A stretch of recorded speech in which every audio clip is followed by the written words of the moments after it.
Watch right now on the Front News Project. The south of Russia is on fire, heavy strikes on Sochi and Adler, and the Crimean Bridge is next in line. The Russian army has begun the assault on Pokrovsk, exclusive frontline footage. And also, hell in Kharkiv and Sumy, the genocide of peaceful Ukrainians continues. Fiery, intense, and blazing footage from the front lines. Watch it right now. This is the 4th year of the full-scale war that Putin's Russia started on Ukrainian soil. The Ukrainian Armed Forces continue to heroically defend not only their homeland, but the entire civilized world from the aggression of Kremlin war criminals. Greetings! This is Front News. I'm Vladimir Timoshenko. In the next 30 minutes, you'll get the truth about the war, brought to you by our journalists from the hottest combat zones. So, are you ready? Then let's begin.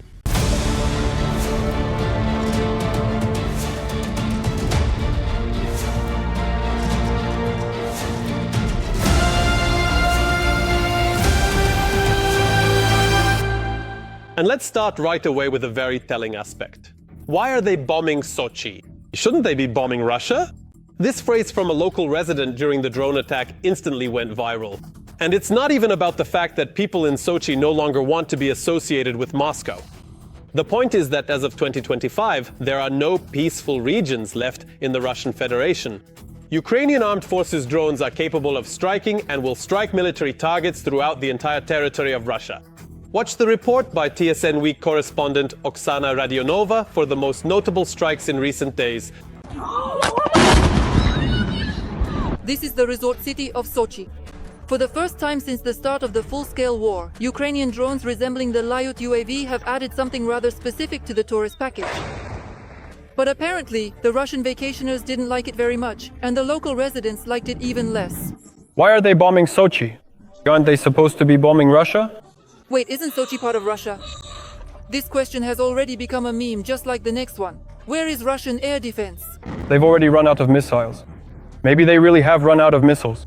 It's just nonsense at this point. And it's even worse where the air defense is actually working. They fired at a drone so badly that they ended up hitting a residential building with their own S-400 missile. The main target of the Ukrainian attack was the oil depot at Sochi International Airport.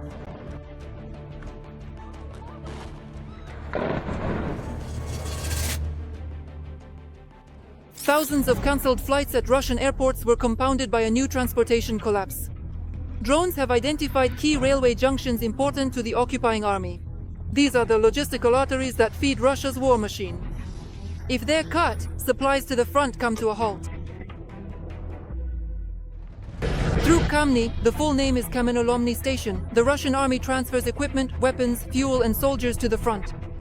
High-quality drones destroyed not only the station building itself, but also the control room and the networks.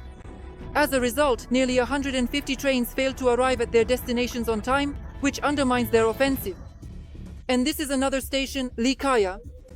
In fact, trouble has plagued it since the days of the ATO. In fact, a significant part of the supply for the Donetsk and Luhansk fronts comes from here. Our defenders also attacked the railway logistics hub in Novocherkassk. Last night, a substation exploded in the Volgograd region, which supplies power to the railway in the Oktyabrski district. Civilian air traffic is being blocked by drones. We are actively attacking the railways. There are also changes happening in Russian ports. Starting this week, all foreign vessels there have been ordered to be inspected by FSB officers, which adds more problems to the Russian war economy. We continue the painful tactic of 100 cuts for the enemy. It was our forces, using 2 types of drones at once, these mini Shaheds and these tailed UAVs, that struck the sanctioned radio plant Signal in Stavropol.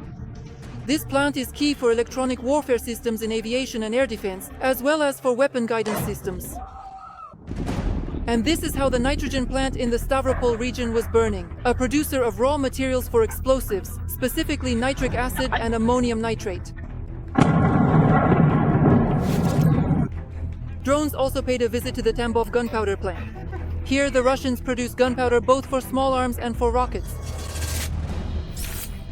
A series of powerful explosions thundered in occupied Donetsk and Makivka. There was a powerful strike in the area of the Zashetko mine. At least 8 hits targeted the occupiers' base and the railway infrastructure. Ammunition was burning near occupied Melitopol. This week, our military intelligence reported. At the Armavir airfield in Krasnodar Krai, a Su-27 combat training fighter caught fire. They hinted that this was the work of partisans and that this is not the end.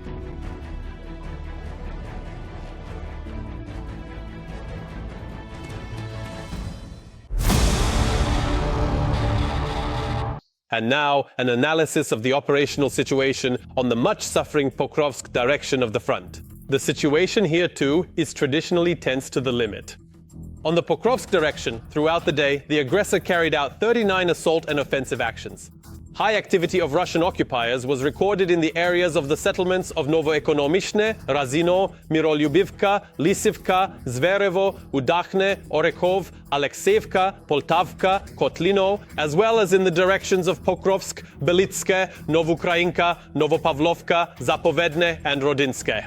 2 firefights are still ongoing. At the same time, the settlements of Rodinske, Mirnohrad, Mykolaiivka, and Pokrovsk were hit by guided aerial bombs. Yes, enemy saboteurs entered Pokrovsk in the Donetsk region. It is reported that one group was eliminated near the intersection of Shevchenko and defenders of Ukraine's streets. This isn't the very center, but it's not the outskirts of Pokrovsk either. The problem is that Ukraine simply doesn't have enough infantry in the Pokrovsk area. That's exactly why the enemy was able to get in there.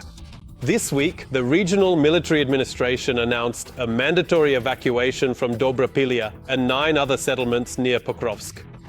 And TSN war correspondent Andriy Tsaplienko worked with drone system units and tried to find out whether robots can replace people in holding the defensive line. Let's watch. A Russian FPV drone is sitting on the road, waiting for its victim, a Ukrainian vehicle. Our soldiers call such traps by the Russian word zhdun, the waiter. Fortunately, the zhdun was spotted by a Ukrainian drone. One drone destroys another. The war of robots, it's already a reality. This is a typical situation for the defenders near Pokrovsk, where the enemy is trying to create an impassable kill zone and cut off logistics. They're hitting our logistics terribly hard. The enemy has advanced to the center of the village of Novoekonomikne, northeast of Mirnohrad. This means that the logistics corridor along the Kostiantinivka-Pokrovsk highway has already been lost. There are only 2 roads left to the strategically important city, one from the direction of Pavlohrad and another through the village of Rodinske. But both are under constant artillery fire and drone strikes. Fire! The 59th Brigade is holding the defense in the Pokrovsk area. This unit of unmanned systems forces also has its own assault infantry. Sometimes only ground drones are able to reach the positions there. The enemy has cut off our logistics in this sector. Right now, it's also very difficult to get in with an armored personnel carrier or pickups. In our sector, robotic systems are the top priority. Back at the beginning of the year, the Da Vinci Wolves Battalion, which became part of the 59th, realized that ground robots allow people to survive in places where it would seem impossible to survive. This is how a wheeled drone delivers food, ammunition, and medical supplies to the guys literally right under the enemy's nose. Because the Russians are, without exaggeration, sitting in the neighboring house. Now the battalion has a whole arsenal of unmanned vehicles for different tasks. Its carrying capacity is from 400 kilograms. It can operate several times during the night. The main task is logistics and evacuation of the wounded. To evacuate one wounded person, you need at least 4 people. But with the robot, the job is easier. It makes things easier because you don't need 4 people. This already guarantees greater safety for people. Another advantage is that it works faster than a group of people. Drones are also used to evacuate the dead. Here is one of those missions. A group of assault troops requests the evacuation of the body of a hero who died on the front line.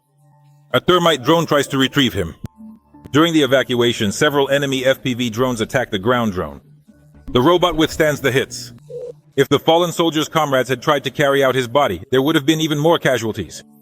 This guy, an NRC operator, had his own drone save his life during a logistics operation.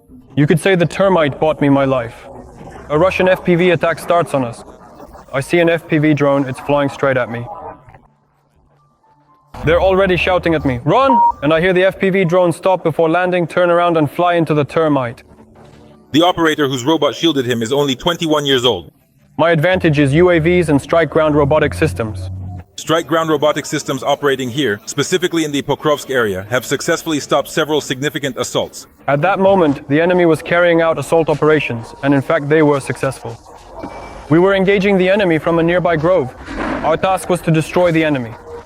During our, let's say, shift at this position, we killed 4 sappers, specifically from the turret. We took out 2 of them right away, pinned 2 others to the ground, and then hit them with an FPV drone. And this is a kamikaze platform. Usually, it delivers an anti-tank mine one way. An experienced operator can easily drive such a machine right into the enemy's shelter. Now here we go. Detonation. But machines like these haven't become a mass weapon yet. The main task for ground-based unmanned systems is logistics. But hoping that robots are holding the front line near Pokrovsk due to a shortage of people is wishful thinking. Let me be honest with you. At this stage, logistics is like a joint, essential for the front line. At the moment, it can't hold a section or somehow reinforce it. Here, near Pokrovsk, the war is changing very rapidly. Drones that were effective just yesterday suddenly lose their relevance today. This primarily concerns aerial drones, says the deputy commander of the 59th. For me, this tool works well, but for the neighboring unit, say 3 brigades over, it doesn't work there. Why? Technical conditions, radio frequencies, where the enemy is. Well, for example, right now we have a situation where certain frequencies are working. On another section of the front, they might not work. What do you do? It's a critical issue, especially when sometimes only drones can stop the enemy. The deputy brigade commander's solution is simple. Those who know their section of the front should be allowed to purchase drones themselves. Decentralization. In other words, a military unit should have the right, have discretionary funds, and be able to say, we are ready to take responsibility for a specific piece of equipment. In addition, the brigade command officer believes that this would also create an opportunity to reduce the unjustifiably high financial appetites of some manufacturers and therefore increase the number of drones. The 10th FPV, yes, the 10th frame. This is exactly the same, just the 10th one, with a 10-kilometer spool on it. With one manufacturer, it costs 48, 47, and with another, 30.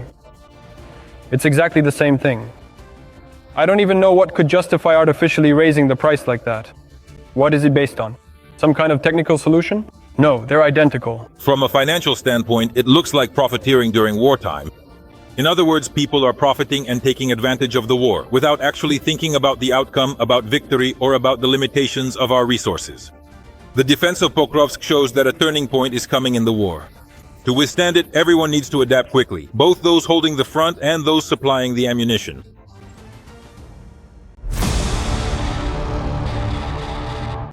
And now, an analysis of the operational situation on the Novopavlivka and Hulyaipolis sectors of the front.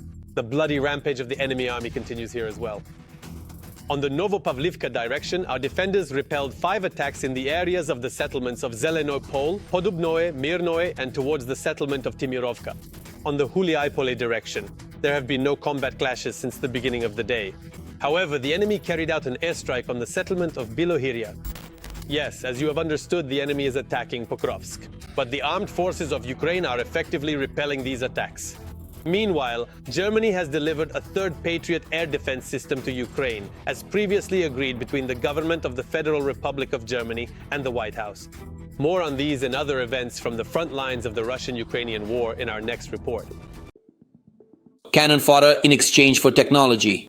North Korea may send additional troops to Russia to participate in the war against Ukraine as early as August. In return, Moscow promises Pyongyang technology for satellite launches and missile guidance. Currently, the primary and most significant motivation for the isolated North Korean regime to actively supply its highly trained personnel and specialized expertise to Moscow is to gain invaluable first-hand experience in effectively waging this increasingly complex and rapidly evolving new type of advanced technological warfare. South Korean intelligence believes that Russia is planning a major offensive operation against Ukraine in August, and the possible involvement of North Korean units is directly related to these plans. Moreover, Pyongyang has already begun a new mobilization of military personnel to be sent to Russia. In addition, North Korea is supplying Russia with artillery shells and missiles, and in return receives technical assistance, according to military experts. However, even without North Korean reinforcements, the occupiers are trying to advance on the front. Russian troops continue to press forward, and over the past day have advanced in 2 regions, Kharkiv and Donetsk.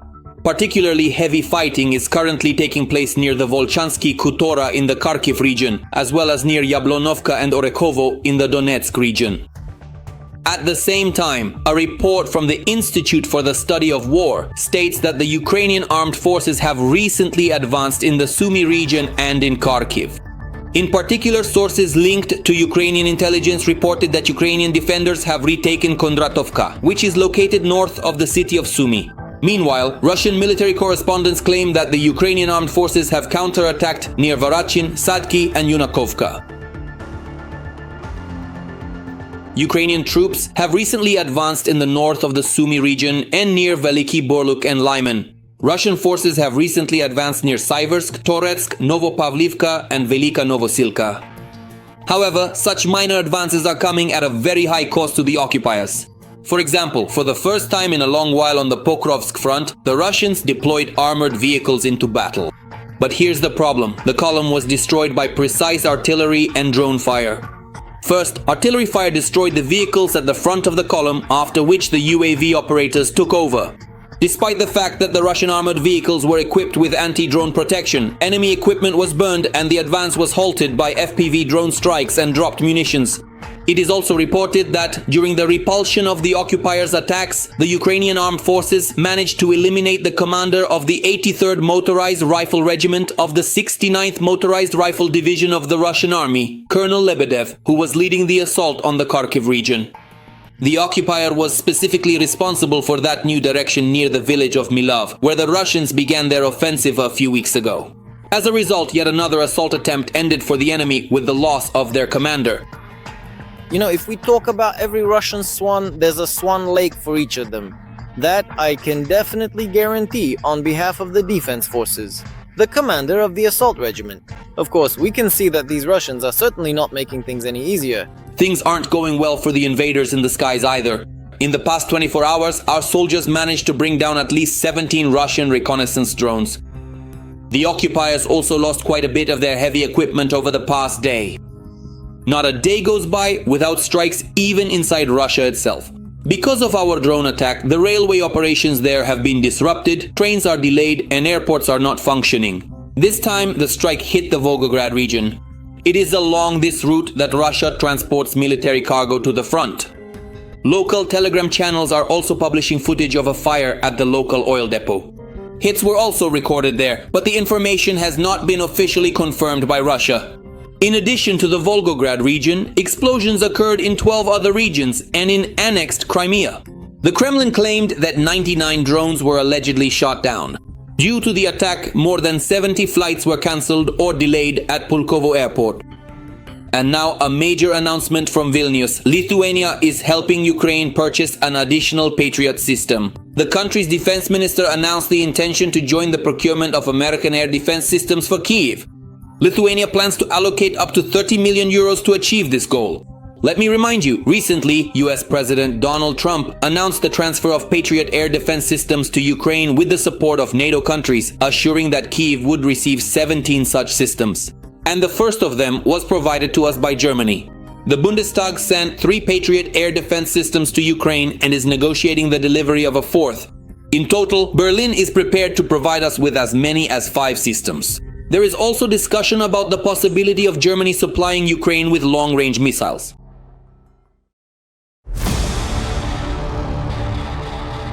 And now it's time to analyze the operational situation on the Kupiansk and Lyman fronts. The enemy is becoming more aggressive here as well. On the Kupiansk front, the enemy tried 5 times to break through our defensive positions in the areas of Radkivka, Holubivka and Bohuslavka. The defense forces repelled all enemy attacks. The enemy attacked 14 times on the Lyman front, trying to advance in the areas of Rkivka and towards Shredne, Hrayhorivka and Shandriholov. 2 combat engagements are still ongoing. There are already more than 40 injured in Kharkiv. During the day, Russia struck the Shevchenkivsky district of the city with glide bombs, hitting a civilian enterprise and an area near an apartment building. Among the injured are 4 children. And in Cherkasy, 12 people have already been wounded, including a 9-year-old child. The enemy struck the city with 4 cruise missiles. Fires broke out at the impact sites. All the details are in the following report from our colleagues at the television news service. The morning in Kharkiv began with explosions. The Russians dropped 2 aerial bombs right onto a residential area in the city center. One of the strikes landed near an apartment building. Among the wounded are children. The youngest is less than a month old. 2 powerful explosions occurred around 11 in the morning. These were Russian-guided aerial bombs. Both hit the densely populated Shevchenkivsky district. One of the bombs landed near an apartment building. I was in the bathroom at that moment. I heard a bang, ran out, grabbed the dog, and then probably 20 or 30 seconds later, there was a second bang. So I experienced it in the apartment, in the hallway. A fire started, and I actually thought the apartment was on fire. At the time of the strike, I was on the balcony closing the window. I closed it, and as I was turning around, the blast wave hit. I didn't even understand how it happened, and I fell from the balcony into the kitchen. My ears started ringing right away, and I crawled. My child was in the bathroom, so I crawled to him. I'm fine. Everything is okay. It was just very scary, really scary. I was just lying on the couch. I didn't hear an explosion, but more like a rustling sound. But it was just a matter of minutes, and then a bang, like a vacuum. I was also trying to close the balcony, the windows. I wanted to close them, but then it happened again, and the blast wave threw me back. I hit the wall. The blast wave shattered cars. About 15 of them caught fire and blew out windows in neighboring buildings. Preliminarily, there is also damage inside the apartment building itself. That's thousands of apartments. In fact, thousands of people have been left without their homes. For now, all our services will be working to find everyone who needs, let's say, alternative temporary housing. We will accordingly provide accommodation for all the people. Another strike hit a civilian sewing enterprise. A large-scale fire broke out there. It was a sewing shop. There was a very intense fire which has just been contained. A civilian enterprise was affected. It has no connection whatsoever to military facilities or military production. The number of injured is increasing every half hour. At first there were 3, then 16, and after that the number exceeded 30. It is known that at least 5 of the wounded have been hospitalized. Among them is a 33-year-old woman in serious condition. According to the prosecutor's office, the range of the UMP-B5 bombs used by the occupiers is about 100 kilometers. The Russians used new weaponry that had not previously been used to strike the city of Kharkiv. This is a guided aerial bomb. They can drop cabbies from even farther away, from safer locations for their aircraft. Utility workers and rescuers are working at the scene.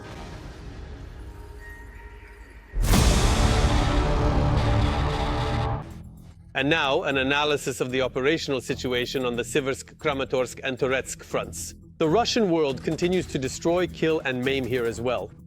On the Siversk front, our defenders successfully repelled 6 attacks near Serebryanka and towards Siversk. One battle is still ongoing. On the Kramatorsk front, the invading forces attacked once near Stupochki. At the same time, the enemy tried 10 times to break through our defenses on the Toretsk front in the areas of Oleksandro-Kalinove, Rusin-Yar, Toretsk, Shcherbinivka, and Yablonivka. A weapon of terror. The Russians have begun actively using the Italmas drone to strike Sumy. This weapon first appeared back in 2023. At that time, the drone demonstrated low effectiveness, but now the enemy has decided to revive the project. The Russian Italmas drone, also known as Geran 3, Product 54, or lawnmower, is a simplified version of the Shahed 136 attack drone, built using a flying wing design. It is also referred to as a hybrid of the Shahed and Lancet drones. We will tell you more about these UAVs and how the armed forces of Ukraine will destroy them. A new weapon of terror against civilians. Russia is testing its new drone on Ukrainian frontline cities. The UAVs are used most actively for strikes on Sumy. Italmas, which in Udmurt means a little flower from the buttercup family, continues the development of the Geran theme with internal combustion engines.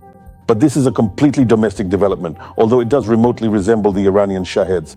The Italmas drone, named so because it is assembled in the shopping center of the same name in Ijevsk, first appeared back in 2023. However, at that time the UAV showed rather low effectiveness. Now though, the drone has been improved and is being tested again on peaceful Ukrainians.